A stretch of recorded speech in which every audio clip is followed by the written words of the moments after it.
E siamo ai primi di luglio. Benvenuti sempre nella mia cucina. Da oggi abbiamo un appuntamento settimanale per e con i primi di luglio.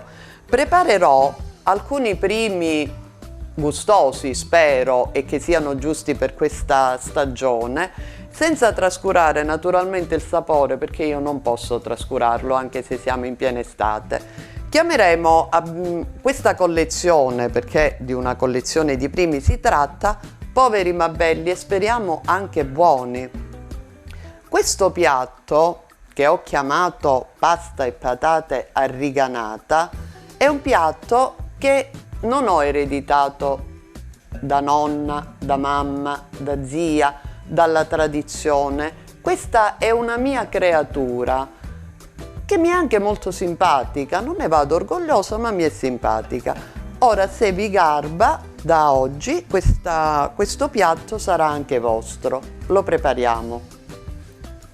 Le mani sono già state abbondantemente lavate, come di costume, e mettiamoci il grembiule. Allora, cominciamo così. Mettiamo a soffriggere l'olio. Buono. E aggiungiamo la cipolla, che io per comodità ho già affettato, ma molto sottilmente.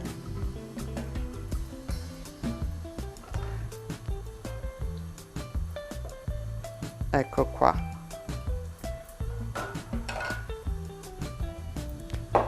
Lasciamo che la cipolla si appassisca poco poco, non deve friggere, si deve stufare un po' in pentola. Appena la cipolla comincia a stufarsi, aggiungiamo delle patate crude che io ovviamente per comodità ho già preparato. Ecco qua. Ora, la bontà di questo piatto, tutta la bontà di questo piatto sta nella cottura, nella stufatura delle patate con la cipolla, perché se non sono sufficientemente stufate, la patata saprà di poco nel tortino che andremo a fare. Aggiungiamo il sale,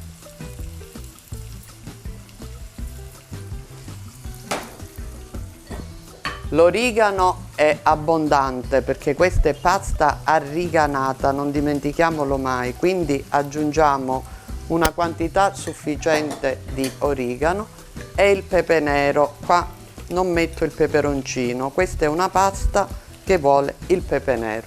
Così dice zia, e chi siamo noi per contraddire zia? Sentite, già c'è un profumo, credetemi, un profumo notevole. Nel frattempo che le patate si stufano, però teniamo conto che per stufare queste patate ci vorrà almeno 20 minuti, perché senza farle attaccare e preferibilmente usando una pentola come questa, non comunque quelle inaderenti, perché non consentono quella piccola bruciacchiatura fondamentale per dare sapore a questa pasta. Mentre questa va avanti, noi caliamo la pasta, perché a Cosenza la pasta si cala. Dici, torna all'una che calo. Non si sa che cosa, ma si cala.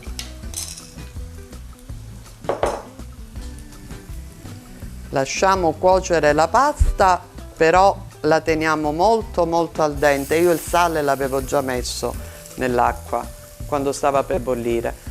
Molto molto al dente deve rimanere la pasta, perché poi prevede una seconda cottura nel forno, altrimenti non c'è cosa più brutta della patata. Ecco, la patata sta cominciando ad attaccarsi piano piano sul fondo di cottura, e questo è quello che dà il sapore a questa pasta e patate, a parte l'origano.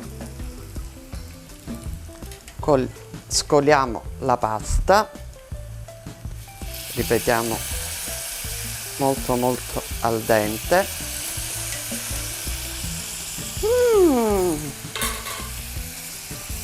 Aia.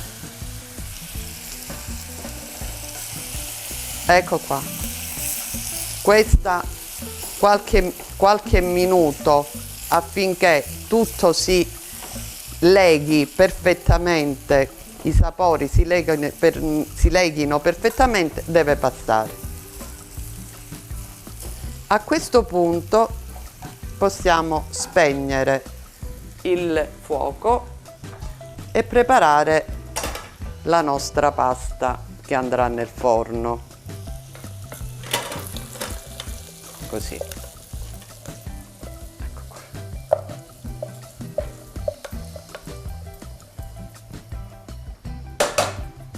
Benissimo. Ora aggiungiamo il pecorino. Si può preferire il parmigiano, ma la patata è un po' sciapa di suo. Il pecorino secondo me gli dà un tono che il parmigiano non dà, però sono gusti. Pecorino, l'origano abbondante, che poi nella seconda cottura in forno l'odore importante dell'origano non sarà prepotente sul resto della pasta. Il pepe nero e il pangrattato.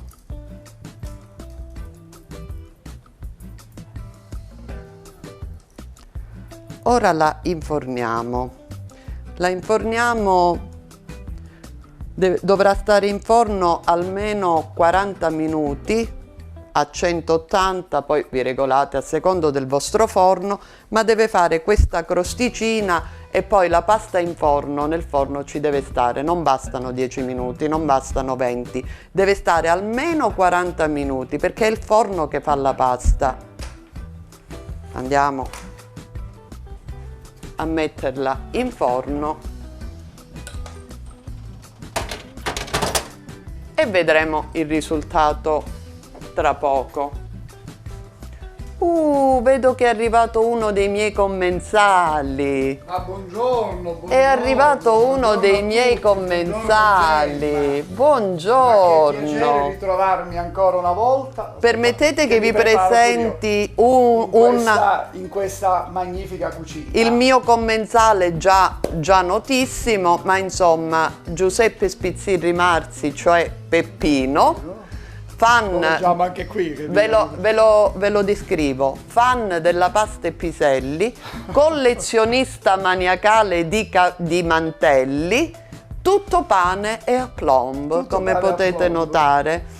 Lei che cosa ci porta? Che contributo dai? Allora, il mio contributo sarà anche quello poi di assaggiare, di mangiare tutte queste meraviglie che Gemma cucina per questo. Io devo dire che sono ospite di questa casa spesso e da parte mia molto volentieri, perché a casa di Gemma si mangia bene, si mangiano i piatti della nostra tradizione, ma anche rivisitati. E io dico sempre che se Gemma fa anche la sola pasta con l'olio è sempre magnifica, quindi insomma è veramente, non per piaggeria, ma è veramente una cuoca sopraffina. E c'ha non è solo questo, e c'ha poi alle spalle una tradizione importante di cucina. E stare in questa casa è sempre un piacere, perché poi dal cibo si spazia ai racconti appunto della nostra tradizione, alle cose di casa, e quindi siccome Gemma poi, a parte cucinare bene, scrive pure, allora io vorrei tanti vizi questa Gemma, tanti vizi. A tutti quanti voi come possiamo chiamarle, delle gemmate. Le gemmate, sì, perché sono delle gemmate. Che raccontano spaccati di vita, abitudini familiari, abitudini della nostra società, anche a volte sbagliate secondo noi. E quindi mi avvicinerei. Intanto la pasta cuoce. Dietro le sue spalle, perché mi impadronisco degli occhiali che oramai sono diventati un elemento indispensabile. E poi vorrei leggervi una chicca. Però in tutto questo cara Gemma, abbiamo bisogno di una della protagonista di questa chicca. La protagonista, mia zia. Zia Elvira. Rullo di tamburi. Po, po, po, po. Peppe, che Ecco vuoi qua, dire? che diciamo di zia Elvira, che innanzitutto le vogliamo bene, tanto, per una serie di motivazioni affettive, vabbè, se no mi commuovo, se no vabbè. E quindi, come dicevo, è lei la protagonista di questo scritto che adesso vado a leggere. Zia, classe 1932, ovvero 88 anni. Ben portati. Magnificamente portati. Zia, ho comprato una sponza, l'infiorescenza del broccolo. Non ho neanche finito di dire che zia, la facciamo fritta? Il punto interrogativo l'ho messo, ma in realtà zia si è materializzata già con sinale e padella. Zii, ma per forza fritto, provoco. Non potremmo farlo al vapore. Come? Risponde zia incattivita. Al vapore, rispondo io, ridacchiando dietro la sponza. Si volta e mi guarda, come se mi vedesse per la prima volta, mentre pensa che no, non può essere sua nipote quella che dice una bestialità tale, che possa esistere una cottura al vapore. È disorientata, stranita, quasi offesa. Io mi affretto a mettere l'olio in padella e zia, intanto rasserenata, sta già sbucciando le patate.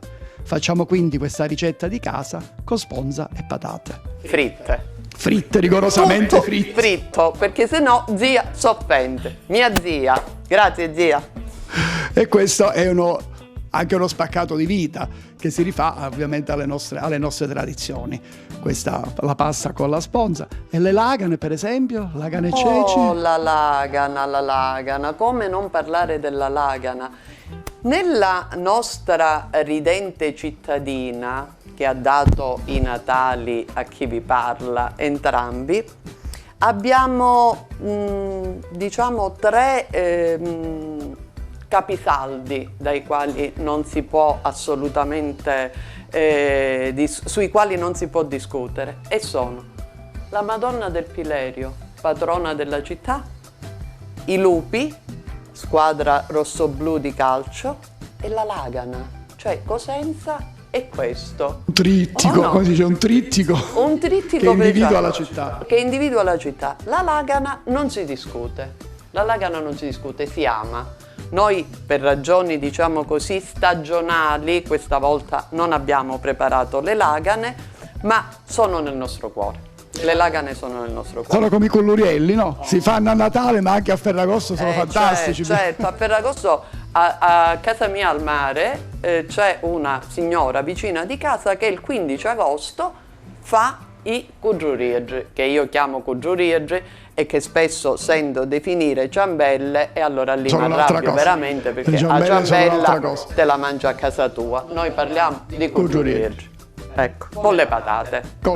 Della Sila, che è un nostro prodotto eccezionale da valorizzare sempre. Assolutamente sempre. Anche adesso in televisione fanno una pubblicità dove parlano di patate della Sila. Sul Rai 1 c'è questa pubblicità, quindi è un prodotto e ce lo meritiamo. Eccezionale. Io vedo che c'è un altro commensale. Scusate, buongiorno. Un altro commensale. Ma ho portato un bouquet. Un bouquet. Oh, Bouquet. amore. Bouquet di finocchieggi di timba. Finocchietto di timba. Perché timbato, no? Timbato. Ma grazie, che gentile. Un cadeau. Che sono maturi. Oh, sì. Vedo. Scusami. Abbiamo preparato, ora sforniamo, caro Claudio. La mia collana ti piace? Ma sei fantastico, ora te lo dico subito. Ora Io allontano da tutti, ma allontanano. Intanto sforniamo la pasta. Ma che bontà, ma che bontà. Ma che cos'è questa robina qua? Ma che bontà, ma che bontà. Ecco il risultato. Naturalmente vi sarete resi conto che la teglia a tiella che è entrata in forno era piccola e questa è uscita grande. Io per questioni di tempo mi sono portata avanti. Tu la vorresti provare? Io la voglio provare, è caldissima, è caldissima. Scusami, come si chiama pasta arriganata?